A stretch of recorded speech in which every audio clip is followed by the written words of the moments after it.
Dirt Trax is sponsored by Can-Am. The ride says it all. Polaris, the hardest working, smoothest riding off-road vehicles. Honda's Big Red, Foreman, and Rancher, built to work. Yamaha Motor Canada, what kind of Yamaha are you? And by Arctic Cat, share our passion. It might be a bit of an understatement to say that Can-Am ATVs come from humble beginnings. Their very first foray into the ATV industry was under the company name Bombardier in the late 90s. Now, the Bombardier Traxter had its place in the industry. We're just not exactly sure what that place was supposed to be. The next chapter of the story is very different. Can-Am's parent company, BRP, has what often appears to be unlimited R&D resources and an almost obsessive focus on being the best in whatever they do. Enter the Outlander. A whole new platform, new ideas, and the beginning of a whole new contender in the ATV industry. First available in 2003 as only a 400, the Outlander taught BRP a number of valuable lessons about building world-class ATVs. The next evolution for BRP was to decide, now that they have a worthy platform to work with, what their claim to fame in the industry would be. What would set a Can-Am apart from the rest of the competition?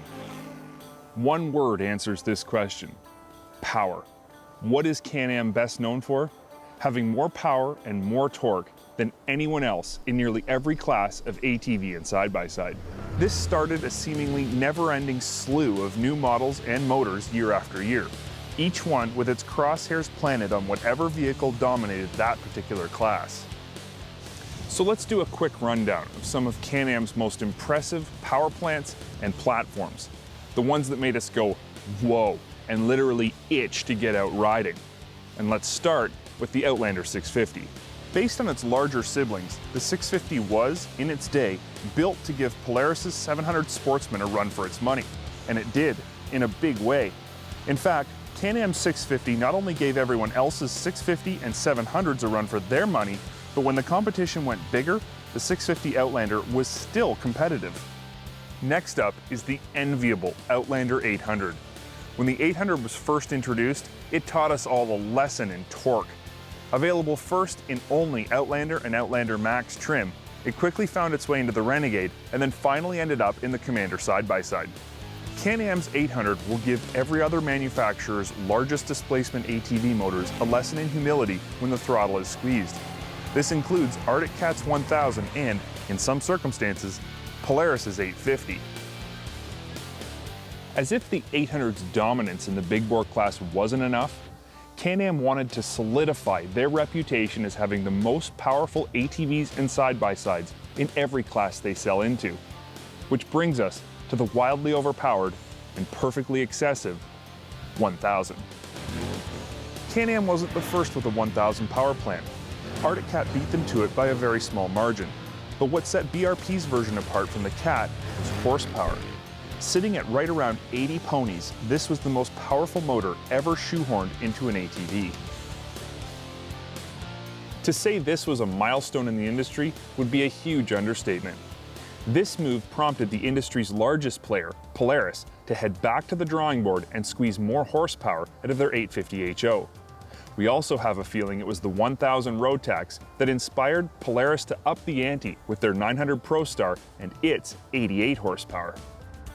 The truth of the matter is this: until the unveil of the Maverick, Polaris owned the most powerful ATV or side-by-side motor ever made. And the further truth is that this grated on everyone at Can-Am in a huge way.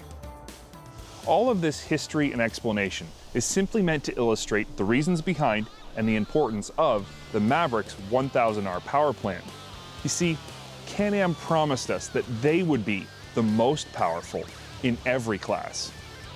And that promise wasn't necessarily broken when Polaris pulled the sheets off the Razor XP, because it was a pure sport side-by-side, something Can-Am didn't offer.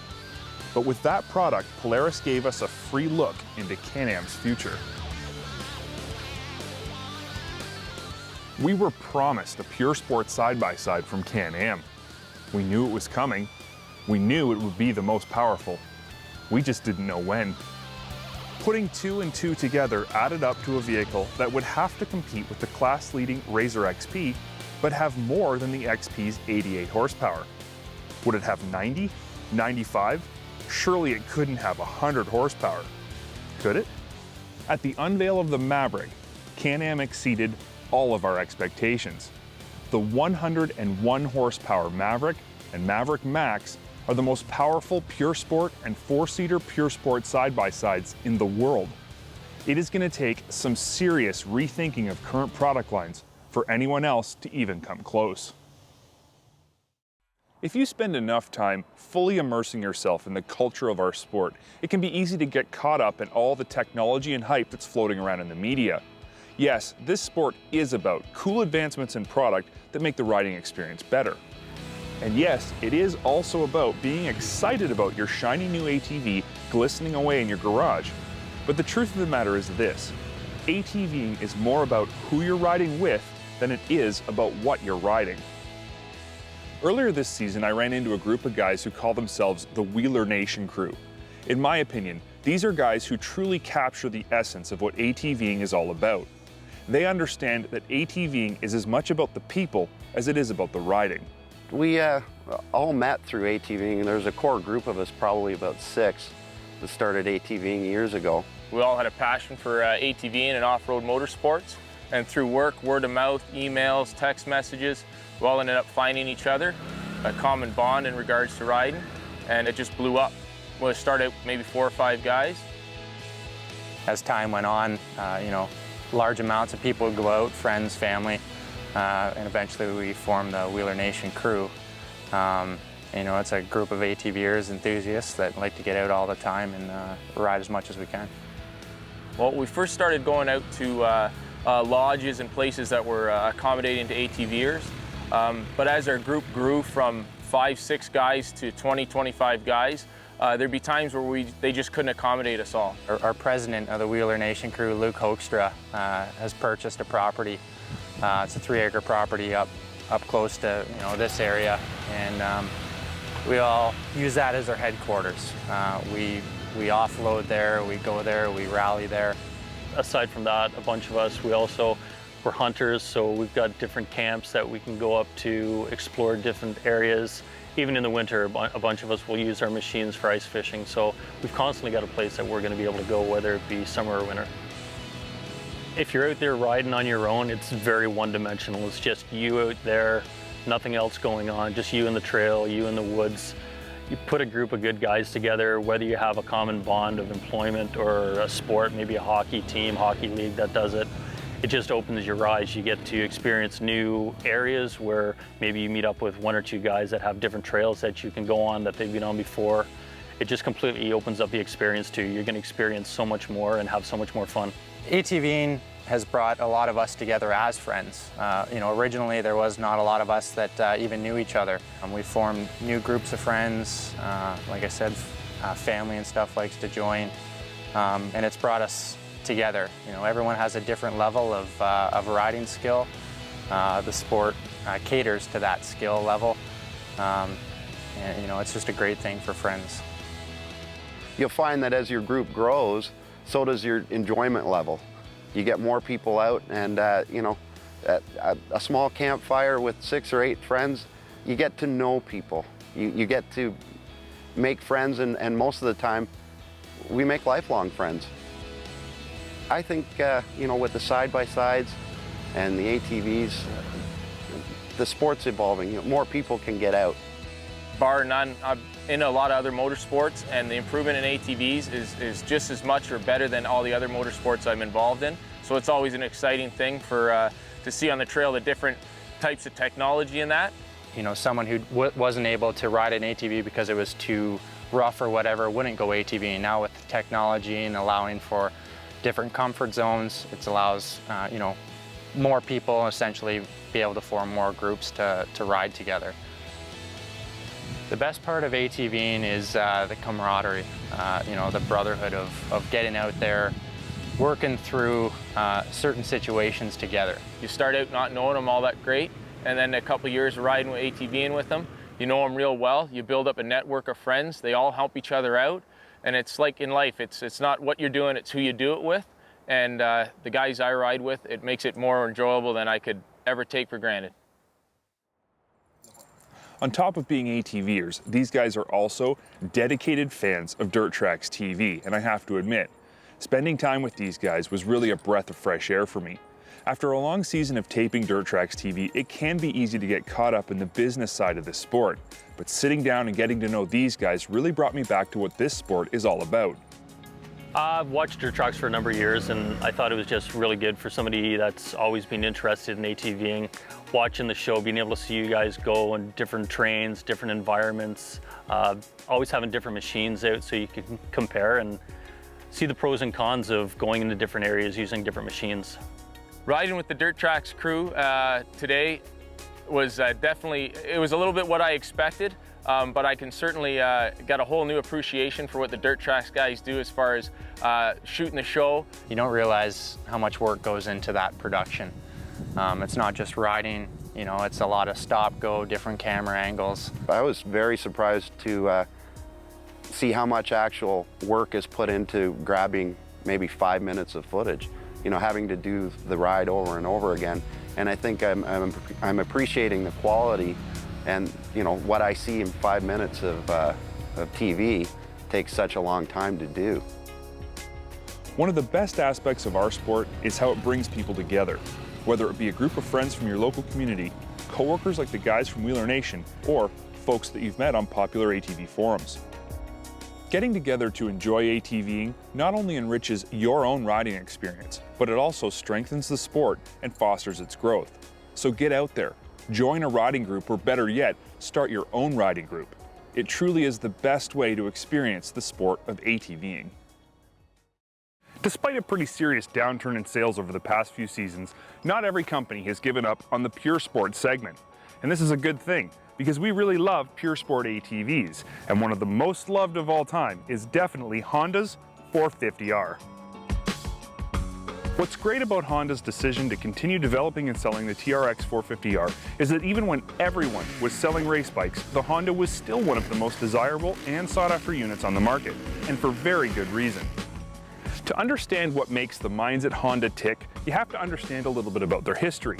Honda has been building race machines since before many of their competitors even existed. When it comes to racing and building competitive race equipment, Honda knows what's up. All of Honda's lineup, including its sport ATV offerings, are built with similar basic principles in mind. Make it work, make it last. And the 450R certainly delivers on those two principles. The heart of this vehicle is its liquid-cooled 450cc 4-valve mill that breathes through a 40mm Cayenne flat slide carb and titanium intake valves. Its Unicam drivetrain setup is simple and efficient, and its twin-sump lubrication system separates the engine oil from the transmission oil for cleaner, more efficient operation. To say the 450R's motor has power would be like saying Chuck Norris can throw a punch. Technically, yeah, but the description is almost insulting in its simplicity. Down low, this motor pulls hard. Gobs of torque literally whip you out of the corners and onto the straightaways with aggression. There's no lack of top-end pull here either, though.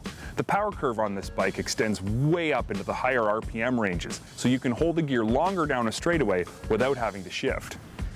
Thanks to the 4-roller design of the Cayenne flat slide carb, throttle pull is super light, which results in more control at the throttle and less fatigue at the end of the race. The TRX 450R comes from a long line of winning Honda chassis designs. This is not an all-new or completely redesigned platform. It's been tweaked and improved over time to be the best it can possibly be. The double A-arm front suspension setup is pretty basic in its design. It features a really nice set of fully adjustable Showa shocks and works fine for the average rider. But what it lacks in excessive engineering becomes a pretty dull point after a pro racer adds their list of abundant and easily accessible upgrades. The ProLink rear end connects to the swing arm with a progressive linkage and is damped by another fully adjustable Showa piggyback shock. Overall, the 450R's suspension setup is good for a beginner and fully upgradable in every way for a pro. Ergonomically speaking, a bigger rider will probably feel a bit cramped on the 450R, but this can be said about pretty much any sport quad these days. The same ergonomics that make an ATV fast on the track make it feel small to a bigger rider. It is a trade-off, and not one the 450R should be penalized for.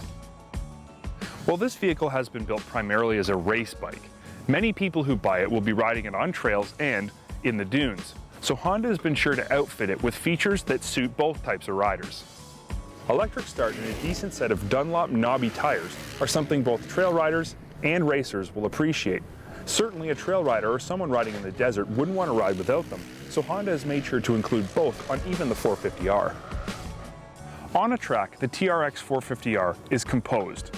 Its suspension is plush and fully adjustable to suit any track condition.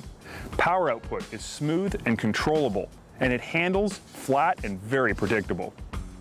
In the sand, the 450R is again very predictable and smooth. While it would certainly benefit from a proper sand tire, even the stock treads aren't terrible. From pulling wheelies up steep sand walls to getting airborne off long drops to railing corners, the 450R feels like it was made for this. By utilizing their many years of experience in the off-road industry and enviable racing history, Honda has molded the TRX 450R into a vehicle that dependably performs exactly how you expect it to, no matter where you decide to ride it. And in our opinion, you can't ask for more than that.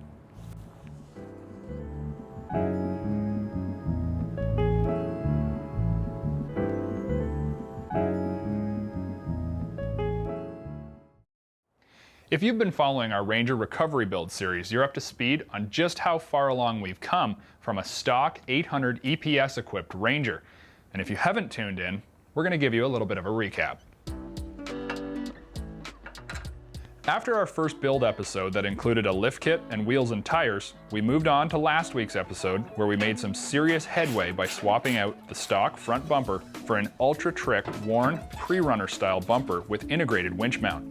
We also took the time to hook our rig up with a Warn XT40 winch and a full under chassis aluminum Warn skid plate to keep our driveline out of harm's way and protect crucial frame components. And while we did address key recovery components, we didn't go far enough. The truth is, a front winch on a recovery vehicle is great, but there are many times where recovery requires more than 50 feet of line, along with the ability to pull from both ends.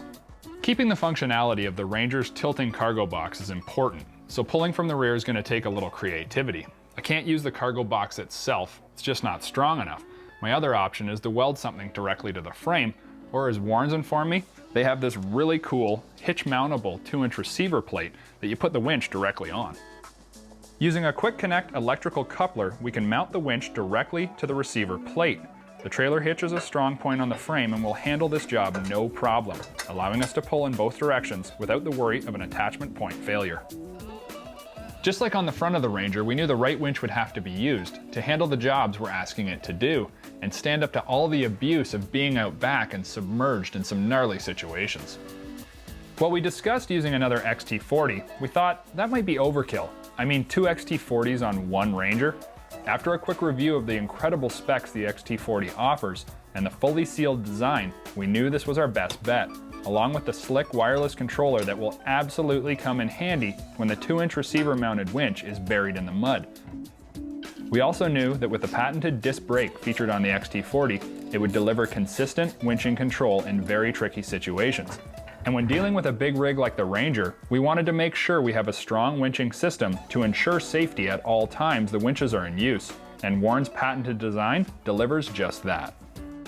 With the winch installed in the 2-inch receiver, all we have to do is lock it in place with a standard trailer hitch pin.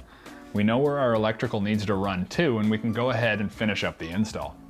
While we did require a longer wiring harness to get power out to the back of the Ranger, the wiring process is very easy thanks to Warren's instructions and Polaris's easy to understand and readily available wiring posts up front under the hood.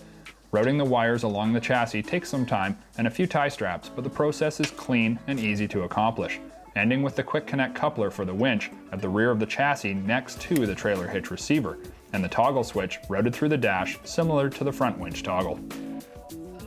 With the ultimate in winching capabilities covered, a thought came to my mind, and it said to me, what about at nighttime?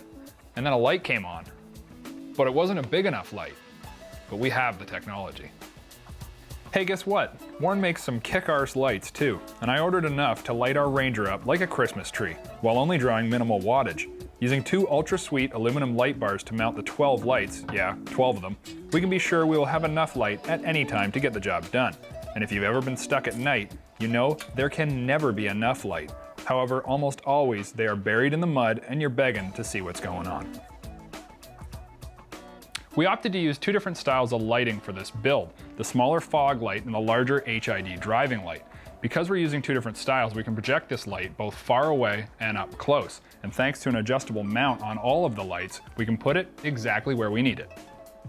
The WXT 200 fog lights are perfect for close positioning, as their most usable light is between 0 and 100 feet and draw only 35 watts. While on the flip side, the WXT 400 HID driving lights will project light up to 400 feet and draw a mere 40 watts. Using these in combination will cover us no matter where we are around the rig.